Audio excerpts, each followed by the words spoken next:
Et on me dit que ça sent jusqu'en régie, il est 7h50. Et qu'est-ce qui sent jusqu'en régie? Ça sent bon. Oui, c'est ce que fait l'ami Cyril. La batterie de cuisine est là. Ben oui. Et là, exceptionnellement, regardez, on n'a rien à manger. Il a tout gardé pour lui. Oui, bah, vite. Exactement, effectivement, parce que mardi 13, eh ben, c'est Mardi Gras, le Mardi Gras, effectivement.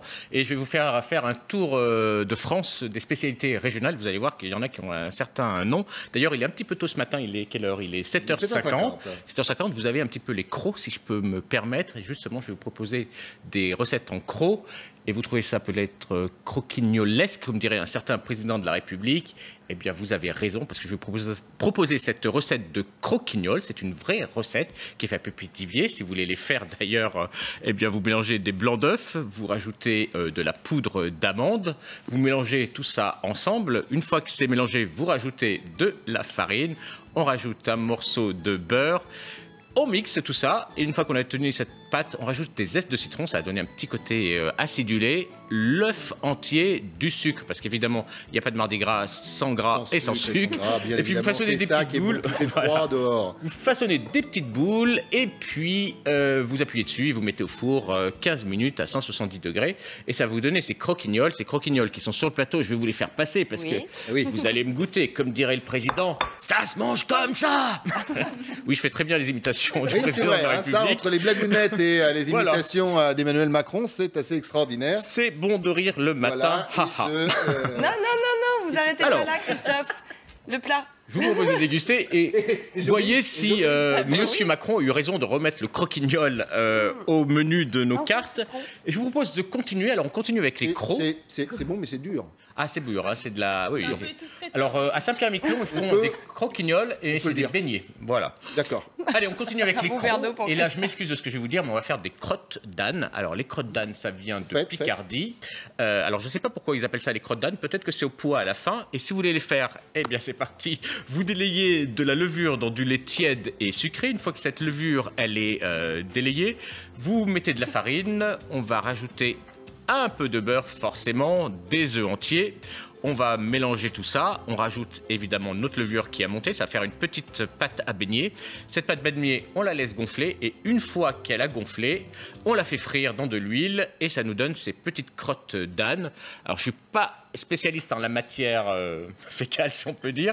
Mais voilà, c'est censé ressembler à des crottes d'âne. Bah, ça doit être ça, non? Vous savez quoi? Si parmi nos téléspectateurs, quelqu'un sait pourquoi ça s'appelle des crottes d'âne, Twitter de la matinale week-end, vous nous dites, voilà, je passe le plat et on informera tout le monde.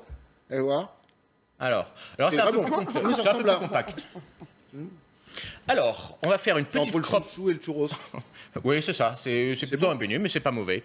Il faut bien le sucrer. Et ce que je vous propose de faire maintenant, ce sont des gaufres. Parce que forcément, Mardi Gras, ce sont des gaufres. Et Aurélia va venir m'aider parce que c'est la spécialiste de la cuisine numéro 2 de la matinale week-end. Et on va faire, si vous allez venir tout à l'heure, Anne-Chloé, d'ailleurs, teasing, on va peut-être faire des pédemons ensemble. Mais on va voir. Super teasing. C'est à suivre. Alors, pour faire des gaufres de pommes de terre, vous allez prendre une pomme de terre et vous allez la râper. Vous allez la râper avec la grille très très fine. Allez-y, j'ai commencé à préparer l'appareil. Donc vous râpez comme ceci, voilà, sur votre saladier, et ça nous fait une pâte. Alors vous avez besoin d'un appareil à gaufres, c'est un gaufrier qui est bien chaud, et vous allez, maintenant que vous avez râpé, j'ai déjà préparé, donc c'est bon, c'est juste pour montrer à nos amis téléspectateurs, et vous allez mettre une belle louche généreuse. Aurélia savait râper. Mettez une belle louche généreuse dans notre gaufrier. Comme ça ? Allez-y, généreuse. Allez-y, après on me dit que c'est trop épais. Allez-y, encore. Ah oui, c'est vrai que la semaine dernière, vous nous avez fait une belle crêpe. Ah oui, allez-y encore. J'ai eu cette chance de la déguster, une double voilà, crêpe. Exactement. On étale un petit peu, on écrase, et ça vous fait une gaufre salée.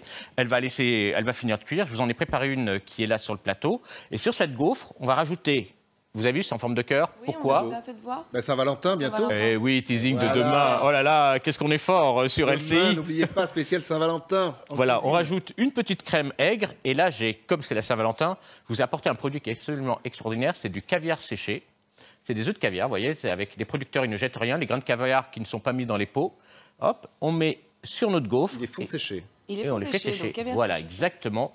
Et on en met partout aussi. Ça coûte cher, le caviar séché? Alors, ça coûte beaucoup moins cher que le caviar. Ça coûte 50% moins cher que du caviar frais. Et donc voilà, et vous avez un petit plat idéal pour la Saint-Valentin avec une gaufre. On regarde la gaufre d'Aurélia peut-être. Ah, bien sûr. Ça sent bon, hein, ouais. Bon, elle a bien collé. Ah oui. Magnifique. Magnifique. Oui, ça. On va la laisser cuire. Ça. Et puis on va vous la laisser surtout. On va la laisser cuire. Bien évidemment. Oui. On va vous la laisser. Qu'est-ce qu'on me dit? On a encore un peu de temps ou pas? Parce que sinon, vous avez des solutions, c'est un petit peu gras, les beignets. Il y a des recettes de beignets sans matière grasse. Vous les faites au four, c'est une pâte à beignets Oui, mais vous normale. avez dit que sans beurre, sans sucre, sans matière grasse, c'était pas effectivement Mardi Gras. Merci beaucoup Cyril, on se retrouve tout à l'heure. Leçon de cuisine avec Anne-Chloé Beauté. Et voilà, il est en train de touiller et on a tous sur ce plateau ce qu'il faut pour sculpter. Exactement, et on va partir sur des spécialités régionales parce que mardi, c'est Mardi Gras. Et vous allez voir que nos régions, elles sont assez douées pour nous donner des drôles de noms. On va parler dans quelques instants de P de nonne. Tout à l'heure, on a parlé de crotte d'âne. Il faut savoir que, par exemple, dans le Languedoc, on parle des oreillettes, on parle des guenilles, des croquignoles, des merveilles, des crêpes dures. Enfin bref, les beignets, ils ont tous les noms. Et je vous propose de commencer tout de suite avec vous, Anne-Chloé. On va faire une gaufre. Alors la gaufre, c'est le même principe que la pâte à crêpes. Hein, il suffit juste de mettre un peu moins de lait par rapport à la proportion idéale. Alors, tiens, j'en profite pour montrer la crêpe de pommes de terre qu'on a fait tout à l'heure avec Aurélia, parce qu'elle est magnifique. La crêpe de pommes de terre. Ouais, voilà, parce que tout à l'heure, je l'avais démoulée un peu chaude. Là, elle a fini de cuire, elle est magnifique. Et vous, ce que vous allez faire, c'est une gaufre nature, donc une gaufre traditionnelle. Donc, vous remplissez votre louche et vous allez le mettre... Allez, mi-louche. Oh, la technique, Milouche. Comme Tatin chez Milouche, voilà, ça c'est fait. On sent la professionnelle. Voilà, donc vous mettez, vous remplissez, voilà, bien au milieu. On va rajouter un petit peu pour que ce soit bien rempli. Généreuse, comme voilà, et ça va cuire environ 1 minute 30. Et pendant que Anne-Chloé est en train de finir sa gaufre, moi, ce que je vous propose, c'est de découvrir les bugnes. Et les bugnes, vous savez, ça vient de Lyon, c'est une spécialité lyonnaise. C'est un beignet qui est troué. Vous savez pourquoi les beignets sont troués? Non. En fait, c'est juste pour essayer d'avoir la cuisson homogène. Alors, je vous montre la recette. C'est la recette de ma grand-mère. Hein. C'est la recette des bugnes de mamé. Donc, farine, du beurre. On rajoute 2 cuillères à soupe de lait. C'est hyper économique. Un jaune d'œuf. Un peu de fleurs d'oranger. On mélange tout ça et ça nous fait une pâte à bugnes qu'on va découper après à l'aide d'un emporte-pièce. Et d'ailleurs, regardez bien le geste technique parce que vous avez chacun une pâte sur le plateau. Vous, à la maison, vous pouvez le faire. Voilà, on va mettre la pointe de la bugne dans le trou. Oui. Voilà, donc... Oui, je vous montre. Donc là, vous avez, voilà, Marine, regardez Marine. Et puis, une fois qu'on l'a... Et une fois qu'on a fait ça, voilà, une fois qu'on a fait ça, eh bien, on va la faire frire. Et c'est comme ça que les magnifiques Anne-Chloé, voilà, c'est parfait. Alors, qui est le cordon bleu ici? Voilà. Et c'est comme ça qu'on fait les bugnes. Et c'est un plat vraiment économique qu'on fait et qu'on mange pour Mardi Gras. Alors, ma gaufre... Alors, on fait un petit point sur la gaufre, voilà, d'Anne-Chloé, qui se passe très très bien, magnifique. Très belle cuisson.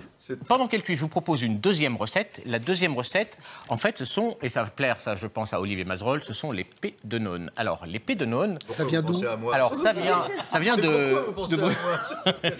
Alors, les P de nonne, c'est le terroir, Olivier. Il faut du lait, du beurre. En fait, c'est une pâte à choux qui est frite, mais je vais vous expliquer l'histoire. Donc, une fois qu'on a fait fondre le lait avec le beurre, on rajoute la farine. C'est le principe de la pâte à choux. Et après, on va intégrer des œufs dedans. Vous pouvez poser votre pâte, Olivier. Voilà, on intègre les œufs lorsque la pâte est reposée. Et on va mélanger tout ça. Et une fois qu'on va mélanger tout ça, on va les faire, on va les pocher. Pocher sur une feuille de papier sulfurisé. Pourquoi? Parce que ça va éviter qu'elles éclaboussent. Plutôt que de les jeter directement, on les fait tomber délicatement.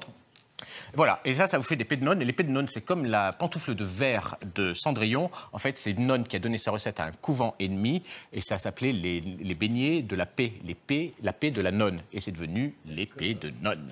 Voilà, Olivier. Et pour faire plaisir à notre directeur adoré au niveau tarif, parce qu'on le trouve effectivement, ce produit en boulangerie, c'est souvent très cher. Oui. Prix de revient. Si on le fait à la maison, si on revient pour une soixantaine de bugnes, ça vous revient à 2 € maximum. Hein. C'est que de la farine. Grosse différence avec ce que vous allez trouver en boulangerie. Voilà, exactement, et du beurre. Donc c'est vraiment des produits de base. Voir une fois cuit, hein, parce que voilà, vaut mieux les voir avant la cuisson, c'est pas très... Avant de se quitter, on peut voir l'œuvre d'Anne-Chloé Beauté. Eh bien, on va voir l'œuvre d'Anne-Chloé Beauté. Je vais essayer de la décoller sans me brûler. Et regardez, je ne sais pas si vous la voyez.